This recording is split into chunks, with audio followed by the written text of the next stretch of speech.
Olá, boa tarde, bem-vindos a mais uma web talk organizada pelo UEC e pela Advocatus. Hoje o tema vai ser dedicado à Associação ProPublica e, mais em concreto, à atribuição do Prémio Nelson Mandela, atribuído pela própria Associação. Comigo tenho Agostinho Pereira de Miranda, sócio fundador do Escritório de Advogados Miranda e também presidente da direção da própria ProPublica, e Inês Serra Lopes, jornalista, ex-jornalista e advogada, e também membro da ProPublica. Se calhar começava por si, Agostinho, muito boa tarde, é um prazer tê-los aqui connosco. Primeiro gostava que explicasse aos nossos ouvintes, o que é exatamente a ProPublica. Portanto, é uma associação pro bono, de defesa do interesse público, mas nada como o próprio Agostinho explicar-nos o que é exatamente e qual o objetivo ao criar esta associação que teve na sua cabeça. Obrigado, Filipa, por me ter convidado, a mim e à Inês Serra Lopes, naturalmente. É um gosto ter a oportunidade de falar, na verdade, pela primeira vez, por esta via da ProPublica. A ProPublica não é uma associação pro bono como tal, isto é, nós não nos propomos prestar serviços designadamente através de profissionais que trabalhem numa base pro bono, bem ao contrário, nós remuneramos todos aqueles profissionais, designadamente advogados, que trabalharem para a ProPublica, mas isso sim, uma associação cujo propósito é a defesa do interesse público. Obviamente que não estamos sós nessa defesa, o Ministério Público também lhe cabe defender o interesse público, mas nós pretendemos fazê-lo a 3 níveis. Primeiro, discutindo a política, designadamente as políticas, mais do que a política de justiça, as situações que carecem de intervenção e, designadamente, a alteração da lei. Também, num segundo plano, queremos intervir de uma maneira, digamos, extrajudicial e, fundamentalmente, o último plano, e porventura o mais importante, queremos estar presentes sempre que o interesse público exija uma atuação judicial. É evidente que terão de ser sempre ações de grande impacto público. Posso, por exemplo, adiantar que estamos a estudar uma que provavelmente terá milhões de interessados, neste caso, cidadãos individuais. Portanto, enfim, de uma maneira muito resumida, é isto a ProPublica. Certamente quererá falar da primeira iniciativa de maior impacto que vamos ter, que é a atribuição, em breve, na verdade, hoje mesmo anunciada, do que é o Prémio Nelson Mandela. Precisamente. Então, já dou a palavra à Inês, mas antes disso, gostava então que me explicasse o que é o Prémio Nelson Mandela. Portanto, o que é que vocês pretendem premiar ao atribuir este prémio? O prémio foi concebido como uma forma de distinguir um advogado, porventura representante de outros, mas um advogado que se tenha distinguido pela defesa do interesse público, do bem comum, do interesse coletivo. Este ano, ele foi atribuído a um advogado que é conhecido, muito conhecido, na verdade, e que tem 30 anos de carreira, mas em anos futuros nós queremos atribuí-lo a jovens advogados que estão por esse país fora e que, sem nós sabermos, defendem todos os dias o interesse público, porventura com grandes sacrifícios e até sem grande remuneração. Eu conheço um ou outro, mas estou certo de que vamos identificar verdadeiros heróis na defesa jurídica do interesse público. Neste caso, o prémio, ainda não vamos dizer a quem é que vai ser atribuído, deixamos isto mais para daqui a pouco, mas o prémio pretende, no fundo, premiar, passa a repetição, a atividade deste advogado em concreto a nível também da atividade do jornalismo de investigação, da questão das fake news, a questão da contra-informação. Poderia-nos explicar exatamente qual o propósito, precisamente, de ser esta pessoa escolhida? A ProPublica tem menos de um ano de existência, mas tem uma estrutura diretiva que é composta por 5 pessoas e nós, este ano, decidimos que deveríamos, em particular, focar-nos naquilo que consideramos ser, porventura, a maior ameaça à democracia e à justiça, ao objetivo da justiça para todos, que é, já agora, um dos objetivos da ProPublica. E essa ameaça são aquilo que é vulgarmente conhecido como fake news. Portanto, a mentira, a desinformação, a contra-desinformação, digamos assim, a manipulação, são ameaças muito sérias e aqueles que defendem a verdade ou são mediadores da verdade, podemos dizer, se calhar, com mais rigor, que defendem a factualidade, são os jornalistas e, fundamentalmente, e até mais do que quaisquer outros, os jornalistas de investigação. Nós, em Portugal, temos vários casos de jornalistas que pagaram um elevado preço por defenderem a verdade e se isso é assim para os jornalistas, nós entendemos que deve ser ainda com maior, digamos, razão para os advogados que defendem os jornalistas. Há um historiador muito conhecido, Timothy Snyder, que diz que os jornalistas são os heróis do nosso tempo. Se isso é verdade, há quem chame os guerreiros do nosso tempo, os guerreiros pela democracia. Bom, nós entendemos que os advogados que os defendem não o são menos e queremos distinguir um desses advogados. Inês, a Inês foi jornalista, foi diretora do Independente, portanto está muito ligada a este mundo da comunicação social, dos jornais, do jornalismo. Concorda de facto que esta questão das fake news é uma das principais ameaças atuais à democracia? Sem dúvida nenhuma. Sobretudo porque hoje em dia, com a importância exponencial do mundo online, as pessoas já não conseguem, não têm capacidade para distinguir o que é que são notícias, o que é que são boatos, o que é que são rumores, o que é que são opiniões, o que é que são factos e, portanto, num mundo em que não se consegue perceber quais são os órgãos de informação, as pessoas perdem a noção exata do que é a notícia e, portanto, no fundo, a fake news é uma notícia falsa, mas na verdade as pessoas começam por não conseguir distinguir o que é e não é notícia. E, portanto, sob esse ponto de vista, o prémio, que eu não vou dizer o nome também, não é? Não posso estragar a surpresa, o prémio Nelson Mandela atribuído pela primeira vez este ano é para mim mais que um prazer, uma enorme honra, porque quem recebe o prémio é um dos advogados que é mais amigo dos jornalistas, mais do que nosso defensor, ele é um dos nossos grandes amigos, porque tem sido ele que, ao longo das últimas décadas, permanentemente luta pela liberdade de imprensa e pelos direitos dos jornalistas. E, mais do que isso, ele tem feito enormes combates contra as más decisões dos tribunais portugueses junto do Tribunal Europeu dos Direitos do Homem. E isso é fundamental para manter a liberdade de imprensa em Portugal e restaurá-la nos casos em que ela tem sido violada, e não são poucos.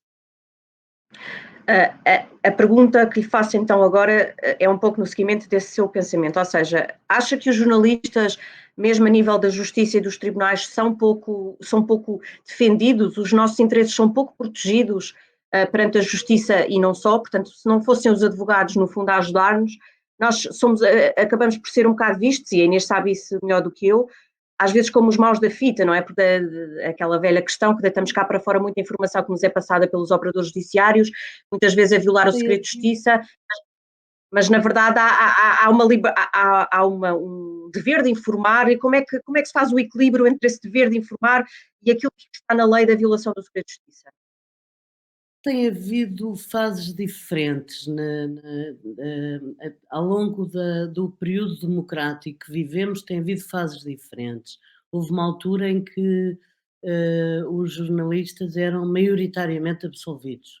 Normalmente, os crimes de liberdade de imprensa não passavam da fase de instrução. Era raro irem a julgamento e, quando iam a julgamento, a maior parte dos jornalistas eram absolvidos. Depois houve uma altura em que começaram a ir cada vez mais a julgamento e a haver cada vez mais condenações. Eu não posso fazer médias, mas eu adoraria, aliás, não sei se não farei uma tese ou de mestrado ou de doutoramento nessa área, e se eu não fizer, encorajarei as pessoas que queiram fazê-la, porque eu acho que no tempo se sucederam, que se conseguem demarcar períodos em que as decisões evoluíram conforme as notícias foram eh, eh, investigando também a magistratura. Ou seja, há uma época em que o papel dos jornalistas era muito protegido também pelo próprio Ministério Público e pelos juízes, pela magistratura judicial, e há uma altura em que passou o confronto entre aqueles direitos que estão sempre em balanço, no fundo, em contrabalanço, o direito ao bom nome, à honra e à dignidade de cada pessoa, e o direito e o dever de informar e a liberdade de imprensa estão sempre como que numa balança em confronto. E houve realmente uma altura em que significativamente essa balança passou a pender para o lado da proteção dos direitos individuais contra a proteção da liberdade de imprensa em Portugal. E é curioso notar a quantidade de vezes que o Estado português passou a ser condenado pelas decisões que os seus tribunais emitiram contra os jornalistas. E, portanto, não se pode dizer, em geral, que os jornalistas sejam perseguidos em Portugal. Mas, na verdade, não são só os advogados.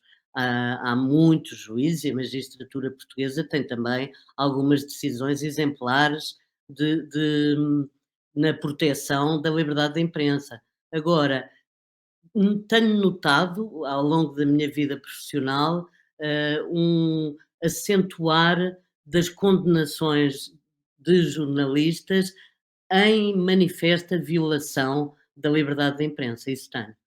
Nos últimos Uhum. anos verifico que há uma crescente condenação de jornais e jornalistas. Jornais, quando digo Também se jornais, televisões, rádios, meios de comunicação social, obviamente. Claro, claro. De qualquer das formas, na questão da violação do segredo de justiça, que acabamos por notar que no banco dos réus, dos arguidos, mais concretamente, só costumam estar jornalistas. Ora bem, os jornalistas não são, nós divulgamos informação porque alguém nos diz essa informação, nos passa essa informação. A Inês concorda da forma como a nossa lei atualmente está, nesta questão da violação do segredo de justiça? Acha que é uma hipocrisia as coisas como estão? Devia-se acabar com este segredo de justiça, ponto final, porque na verdade ele é constantemente violado e diariamente violado? Bom, o segredo de justiça já foi, o regime do segredo de justiça já foi alterado algumas vezes.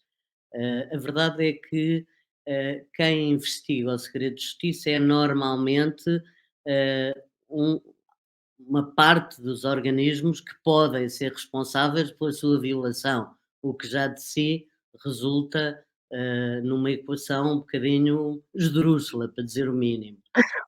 Mas na verdade, o maior problema é que o segredo de justiça tem uma dupla função. Por um lado, serve para proteger a investigação, não é? Para permitir que a investigação seja feita e seja levada a bom porto.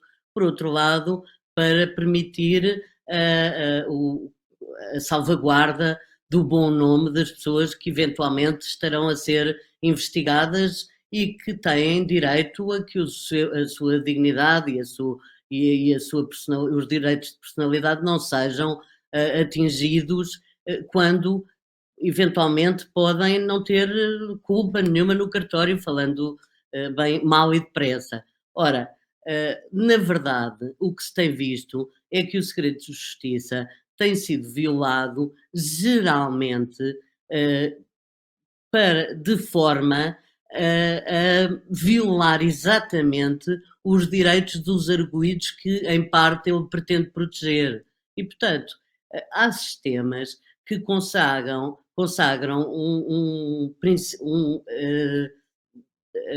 a proteção de segredo de justiça muito menor do que aquela que é consagrada em Portugal. E, aliás, de qualquer maneira, a nossa já diminuiu bastante. Agora Sim, é sim. durante um período muito mais pequeno do que existia antes. Mas a verdade é que o que me parece, na verdade, o que me parece realmente é que o segredo de justiça devia existir como exceção e não como regra. E isso já não seria Uhum. mau, e já seria uma forma de limitar bastante o agora, o doutor Agostinho se calhar tem uma visão completamente diferente da minha, não é? Agostinho, Não sei, não sei. precisamente, ia perguntar ao Agostinho precisamente se concordava com esta ideia da Inês. Concordo inteiramente com a ideia da Inês. Aliás, ela, enfim, é modesta e está a exibir essa modéstia porque ela sabe mais disto do que eu, muito mais.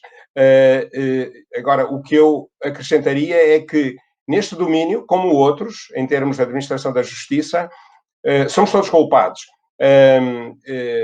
Advogados, Ministério Público, juízes que também violam, também os há, como nós sabemos, violam o segredo de justiça. Agora, isso tem sido feito, a violação do segredo de justiça, a violação desse quadro normativo que foi estudado, designadamente pelo professor Nuno Garopa, numa obra da Fundação Francisco Manuel dos Santos, estão as suas conclusões e, como ele, também eu acredito que vítimas da violação do segredo de justiça são, fundamentalmente, arguidos, réus, e, em última análise, o conceito de uma justiça equitativa, igual para todos, quero dizer. Quem tem acesso a esses canais violadores do segredo de justiça, e já agora não incluo aí os jornalistas de maneira nenhuma. Os jornalistas existem exatamente para que o público saiba aquilo que quem está a, enfim, exercer funções nos órgãos de soberania não querem que se saiba. É uma definição hoje consagrada, mas, portanto, quem não é seguramente responsável, no meu entender, são os jornalistas, enfim, e outros mediadores que nos trazem a verdade. Eu gostava também de referir que, no caso do Prémio Nelson Mandela, nós este ano, embora o foco seja no trabalho de um advogado que tem defendido jornalistas, eu gostava também de referir que este mesmo advogado e outros advogados, ele é apenas o representante de uma série de profissionais do foro, que defendem também o direito à informação por parte de não jornalistas. Um dos temas, como agora se diz, uma das conversas que nós, no âmbito da ProPublica, temos tido frequentemente, é o da intimidação legal, e particularmente no domínio do direito do ambiente, que nos é muito caro. Nós, aliás, temos um projeto que é Advogar o Futuro e que tem tudo a ver com a justiça intergeracional e com o apoio às associações de defesa do ambiente, e eu sou testemunha, porque trabalho, enfim, na defesa de associações de defesa do ambiente, designadamente, enfim, várias, e até desempenhei funções na Confederação das Associações de Defesa do Ambiente, e, portanto, eu tenho visto as dezenas de casos de intimidação legal ou jurídica que, em certos casos extremos, podem conduzir à neutralização e indemnização quase suscetível de conduzir à insolvência das associações de defesa do ambiente e dos indivíduos. E, portanto, digamos, é a proteção desse direito a que se saiba, direito de informação, é isso que nós queremos distinguir na pessoa que foi escolhida para receber o Prémio Nelson Mandela 2021. Pronto, e agora vamos então, Agostinho, peço-lhe que diga então quem é o vencedor do prémio e que nos explique porquê essa pessoa. Eu há bocado não disse, mas em apoio da tese de que aqui nós estamos, em particular,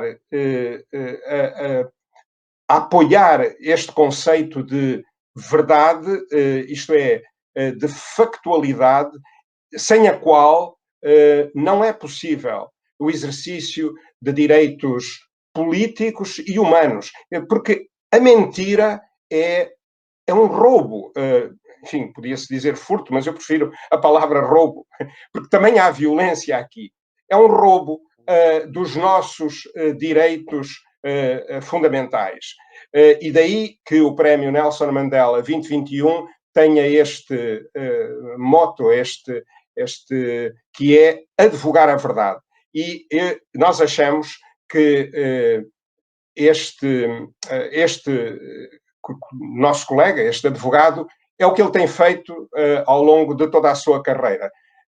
O nome dele é Francisco Teixeira da Mota, ele tem advogado a verdade para o benefício da comunidade, de todos nós, e especialmente dos jornalistas, que ele tem defendido com uma competência que fez com que um desses jornalistas, o Vicente Jorge Silva, tenha dito que há um tempo antes, na defesa da liberdade de imprensa, há um tempo antes e há um tempo depois de Francisco Teixeira da Mota, e nós aderimos totalmente a essa avaliação e ao contributo verdadeiramente notável que Francisco Teixeira da Mota tem dado para a jurisprudência e a doutrina, tem várias obras nesse sentido, do direito à informação e os direitos das minorias. De qualquer das formas, explique-me só como é que foi feita a votação, tendo em conta que é a primeira vez que este prémio é entregue, só para as pessoas perceberem como é que foi votado o nome do Dr. Francisco Teixeira da Mota. O nome foi proposto por um elemento da direção e foi votado unanimemente. Nos próximos anos não será a direção quem escolherá o prémio Mandela de cada ano, será um júri, posso adiantar, composto por um advogado, um magistrado judicial e um jornalista. Um magistrado judicial, quero desde logo referir, aposentado, não é? Não estamos a falar de ninguém ainda no ativo. E na verdade, nos órgãos da ProPublica existem ex-magistrados judiciais, como ex-magistrados do Ministério Público, como juízes. E, portanto, peço desculpa, e como jornalistas, não juízes no ativo. E porque nós entendemos que a Associação ProPublica Direito e Cidadania não podia ser apenas, digamos, uma organização virada para dentro da realidade feita pelos advogados, designadamente, embora traga isso de novo, creio eu que é uma novidade, que é a ideia de contratar advogados jovens que estão, como todos sabemos, a passar por grandes dificuldades, mas os seus serviços serão sempre remunerados. Nós não queremos que digamos, a imposição da participação pro bono recaia sobre os mais jovens e, especialmente, sobre aqueles cujos ideais, tantas vezes, os levam a trabalhar em condições muito mais difíceis. Porque é uma das ironias da nossa profissão, é que é-se tão mais bem-sucedido, permitam a expressão, quanto menos ideais se tiver. Ou melhor, se o ideal for o dinheiro ou o poder. E isso é uma tendência que tem que ser contrariada e a ProPublica existe também para contrariar essa tendência. Inês, concorda com esta última frase ou com esta última ideia do Agostinho? Completamente. Aliás, no início, quando a Filipa me apresentou, disse jornalista, é jornalista? Não, jornalista. Aliás, sou muito mais jornalista do que advogada. Ainda estou inscrita na Ordem dos Advogados, mas exerço mais jornalismo do que advogada, do que advocacia. Aliás, acontece-me uma coisa curiosa, que é os jornalistas dizem que eu sou advogada e os advogados dizem que eu sou jornalista, portanto, serei o que cada um quiser, quando cada um pensar que eu sou o que sou, mas enfim, nem eu sei.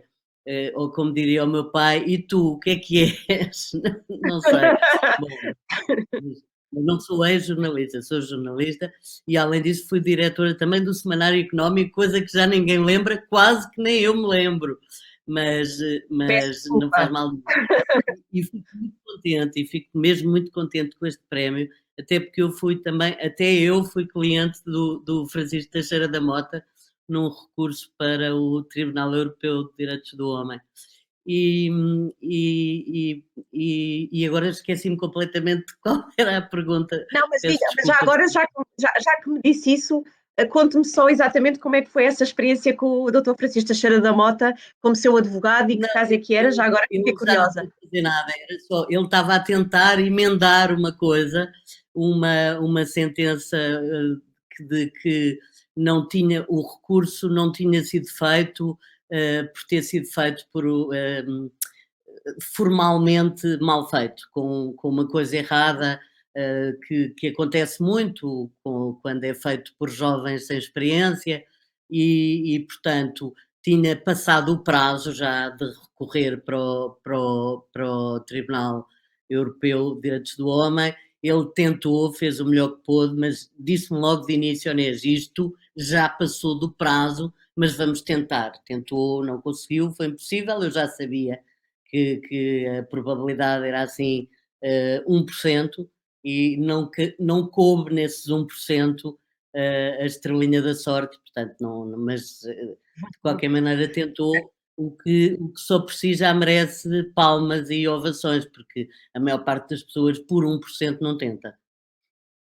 Pois, exato. De qualquer das formas, o Dr. Francisco Teixeira da Mota atualmente tornou-se, digamos assim, mais mediático, por acaso é uma palavra que eu até nem gosto muito, mas pronto, tornou-se mais mediático por ser o advogado do Rui Pinto, que sabem perfeitamente Não, quem é.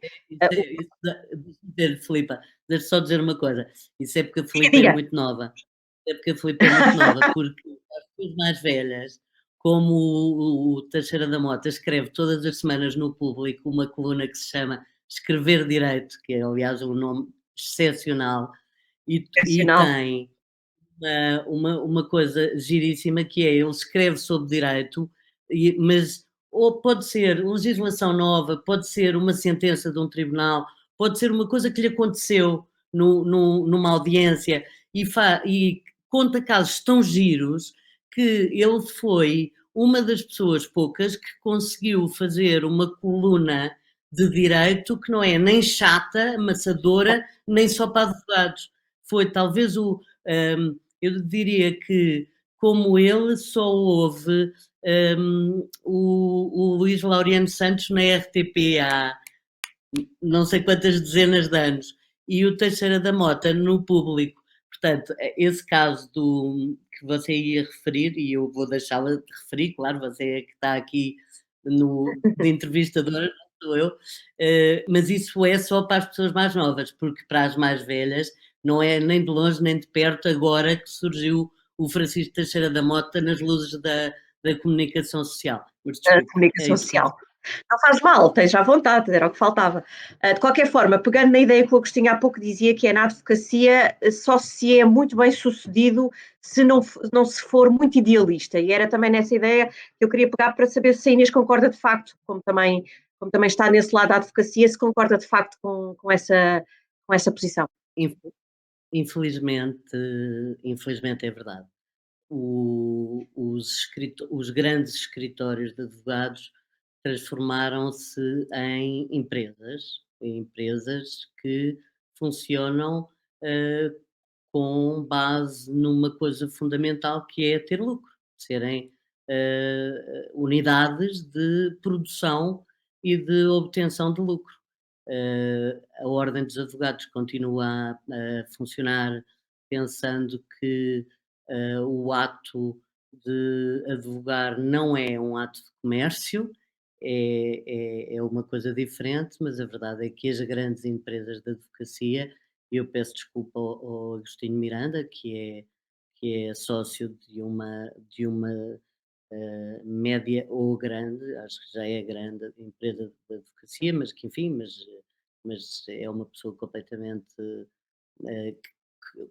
com quem eu partilho os Esta grandes visão. interesses de vista e amizade, mas realmente a maneira como vejo a maior parte dos grandes escritórios de advogados, e aliás os meus pais são sócios ainda de um pequeno ou médio escritório de Médio. advogados, tanto de Lisboa, portanto também eh, poderia encaixar-se de alguma forma nessa definição, mas a verdade é que a advocacia mudou muito e não foi só em Portugal, foi no mundo ocidental. Quer dizer, aquela ideia do profissional da advocacia que faz desde sucessões e família até obrigações, contratos, tribunal, não existe, pura e simplesmente, e eu sei disso bem, porque em 2009 resolvi voltar para a advocacia e abandonar o jornalismo e sei muito bem a dificuldade que tive em regressar, o trabalho louco que me deu estudar todas as leis que tinham mudado e até tive muita sorte, porque como simultaneamente tinham entrado em vigor alterações profundas no direito administrativo, com código novo, no processo civil, com código novo também, no trabalho, um código de processo de trabalho inteiramente novo, o código de trabalho também profundamente alterado. E, portanto, eu tive a sorte de voltar para a advocacia numa altura em que todos os advogados tinham que estudar para se atualizarem. E, portanto, eu não parecia totalmente burra ou inepta por não saber nada, porque toda a gente estava a ter que estudar e, portanto, eu não fazia total figura de burra, apesar de me sentir, não é? Imaginam o que era. Ai meu Deus, que é esta sessão experimental, o que é isto? Mas isto não existia no meu tempo. Mas toda a gente dizia, antigamente também não existia, desde estar não se preocupe, pronto. Agora, uma pessoa estuda e depois vê-se perante casos concretos que antes um advogado confiava na palavra do outro advogado e hoje é muito arriscado e muito difícil fazer isso, porque há grandes probabilidades de que as coisas não corram bem. Uhum. E isso é terrível. Enfim, desculpe, eu não. Não, não. Estou- No fundo, em relação ao jornalismo, o jornalismo para si é uma profissão muito mais apaixonante, onde pode praticar esse idealismo, passa a expressão. Mas é que a advocacia também era, também Pois. devia ser, e num mundo ideal em que eu pudesse abrir um escritório com uma porta para a rua e pôr uma placa a dizer Inês Serra Lopes, advogada, pusesse um computador numa secretária e ficasse à espera que as pessoas me tocassem a campainha, entrassem, seria igualmente bom, excitante e podia defender causas e ir a tribunal, que é coisa que eu adoro fazer, mas simplesmente isso hoje praticamente não existe ou não existe mesmo. A não ser que uma pessoa vá para Celurico da Beira e mesmo assim, mesmo aí, a coisa é complicada porque a concorrência obriga a que mesmo em termos micro, hum, as coisas não são como eram há 30 e 40 Pois. anos, não são. Mas o Agostinho queria falar, eu percebi. Não, diga, Agostinho, pode falar. Se quiser acrescentar alguma coisa ao que a Inês está a dizer, esteja à Não, vontade. eu peço desculpa, eu levantei o dedo não para falar, o que seria sempre muito indelicado, mas para dizer aqui eu sou um dos advogados que continua a achar que o idealismo nesta profissão não só vale a pena, como ele existe, e eu conheço muitos casos de advogados que assumem o patrocínio e a última coisa em que pensam é no dinheiro. Inês, eu sou um mau exemplo, obviamente, mas tenho muitos anos de direção de uma sociedade de advogados, que hoje é capaz de estar em, não sei, em número 5 ou 6, ou seja o que for, seguramente com mais de uma centena de advogados, e o que posso dizer é que mesmo as sociedades maiores, em Portugal ou lá fora, que têm necessariamente de ser organizados segundo uma estrutura empresarial, mas essa é a escolha da direção dessas sociedades, não é a escolha de cada advogado necessariamente, mas a direção dessas sociedades escolhe pôr o dinheiro acima dos ideais da profissão. E quando o faz,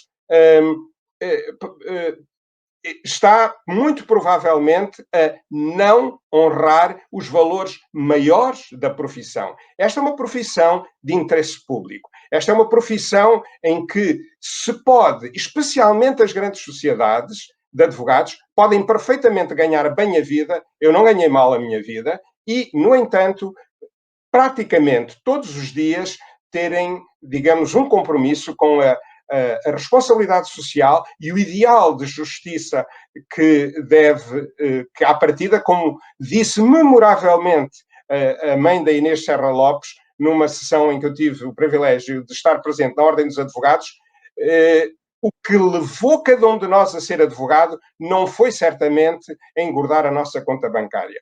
E Francisco Teixeira da Mota é um bom exemplo quando ele defende, e nós sabemos que o faz até com alguma frequência, defende réus que não podem pagar os seus honorários. E há bocado falou-se de Rui Pinto. Reparem, aqui está um advogado que tem um escritório que hoje em dia chamam-se boutiques, não é? Relativamente pequeno, e, no entanto, ele não hesitou em assumir o patrocínio de um arguido, hoje réu, que tinha contra ele as maiores sociedades de advogados portuguesas.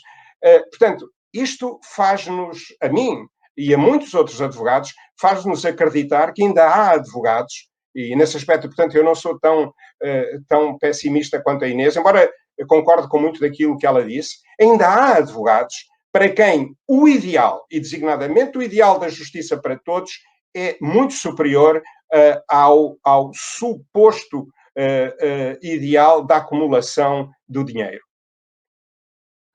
Pois, Inês, quer acrescentar alguma coisa? Ainda por cima eu estou aqui como jornalista, portanto devia estar caladinha sobre a advocacia.